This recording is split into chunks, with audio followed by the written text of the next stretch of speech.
Ja han començat les obres de reparació del ferm i els talussos que sostenen la carretera C13 a la sortida de Rialp. Part de la calçada es va enfondrar durant les riuades del 18 de juny, però la reparació no s'ha pogut començar fins al setembre a causa del gran volum d'aigua que ha portat el riu durant tot l'estiu. Llavors aquí el que es tracta és que faran una escollera per tal d'aguantar el que és el talús, reompliran i faran la part del ferm. Si no tinc mal entès, aquesta actuació està pressupostada al voltant de 400.000 euros, per tant entenem que és una obra força important, no tan sols per l'import, sinó també pel que suposa. Penseu que la C13 és l'eix vertebral i principal que uneix la comarca del Pallars Sobirà.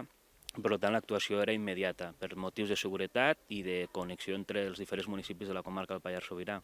Just on es va fer l'esborang hi ha una illa que desvia cap a una carretera local que porta diferents nuclis del municipi de Rialp, fet que ha permès no haver de tallar un carril al trànsit, tot i els danys perquè s'ha donat pas per sobre el desviament.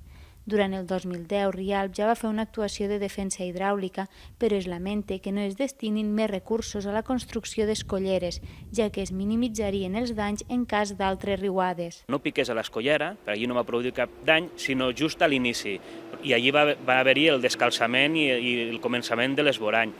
Per tant, si haguéssim tingut una mica més de recursos, segurament haguéssim pogut allargar més l'escollera i no haguéssim patit aquest desperfecte. Aquesta actuació d'emergència, que es du a terme directament des del Departament de Carreteres, s'espera que finalitzi a molt estirar abans de les festes de Nadal.